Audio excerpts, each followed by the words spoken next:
काजल, मुझे 50,000 रुपये उधार दे सकती हो अगर तुम्हारे पास हो तो। काजल, तुम्हें तो सब कुछ दिखाई दे ही रहा है कि कैसे हालात चल रहे हैं हमारे घर में। मुझे बहुत ज़्यादा ज़रूरत थी अर्जेंट में, और मेरा बिजनेस भी कुछ ज़्यादा अच्छा चल नहीं रहा है। लेकिन मैं वादा करता हूँ कि बहुत जल्दी मैं सब कुछ ठीक कर दूंगा। थोड़ा टाइम तो लगेगा, लेकिन तुम समझो मुझे।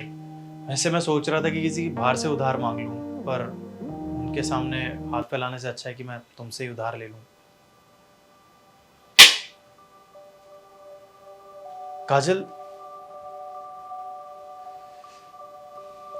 इसका ये रिएक्शन देना भी ठीक है। आखिर यही तो पूरे घर का खर्चा चला रही है, और मैं भी कुछ कमा भी नहीं रहा हूँ, ऊपर से अपने खर्चे भी इसी से मांग रहा हूँ। तो पता नहीं कब सब कुछ ठीक होगा, ये हालात कब सुधरेंगे और कब मेरा बिजनेस चलेगा। ये बुरा टाइम पता नहीं कब जाएगा, समझ ही नहीं आ रहा है कुछ भी।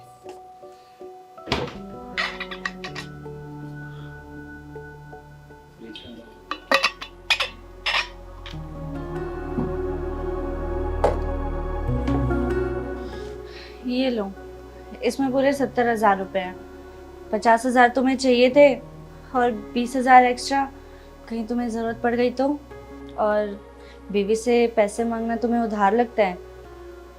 वाह यार, तुमने तो मुझे एक शब्द में ही पराया कर दिया। सही है। नहीं यार काजल, तुम मुझे गलत समझ रही हो। मेरा ऐसा कोई इंटेंशन नहीं था। वो तुम भी देख रही हो कि मैं पिछले कुछ टाइम से तुमसे पैसे मांगे जा रहा हूँ, तो इतनी शर्मिंदगी महसूस हो रही थी कि इस बार तुमसे पैसे कैसे मांगता। इसीलिए मैंने ये उधार शब्द यूज़ किया था। ये सोचा था कि पैसे तुमसे अभी ले लूँगा और फिर थोड़े टाइम बाद तुम्हें वापस लौटा दूंगा। गौरव, उधार पैसे परायों को वापस किए जाते हैं, अपनों को नहीं। और माना कि अभी तुम्हारा बिजनेस अच्छा नहीं चल रहा है, लेकिन कभी तो अच्छा चल रहा था ना। और उस वक्त मैं काम नहीं कर रही थी, तो मैं भी तो तुमसे पैसे मांगती थी ना, और तुम मुझे पैसे देते भी थे और मेरी हर ज़रूरत भी पूरी करते थे।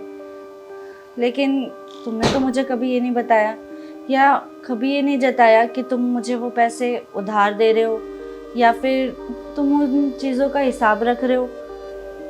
तुम बिल्कुल ठीक कह रही हो काजल। जिस तरीके से मैंने तुमसे पैसे मांगे, वो तरीका बिल्कुल भी ठीक नहीं था। लेकिन मैं करूँ ही क्या?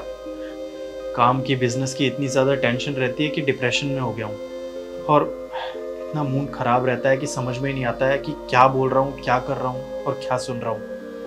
But if I hurt you, I am really sorry Kajal. देखो, मैं जानती हूँ कि तुम इन चीज़ों को लेकर बहुत ज़्यादा टेंशन में रहते हो, पर मैं ये नहीं चाहती कि तुम इतना स्ट्रेस लो। और देखो, जो भी हालात हैं, जैसे भी हालात हैं, मैं हमेशा तुम्हारे साथ खड़ी हूँ और हम दोनों मिलकर सब ठीक कर देंगे। थैंक यू सो मच काजल। सच में मैं इस वक्त में यही चाहता था कि तुम मेरे साथ खड़ी हो, और देखो इन हालातों में तुम मेरे साथ खड़ी हो ना, तो मैं सब ठीक कर दूंगा। मुझे बहुत अच्छा लग रहा है कि तुम मेरे साथ खड़ी हो। गौरव, मैं हमेशा तुम्हारे साथ हूँ और तुम्हारा साथ हमेशा दूंगी। बस तुम मुझे ऐसे पराया फील मत कराया करो। नहीं, कभी भी नहीं कराऊंगा।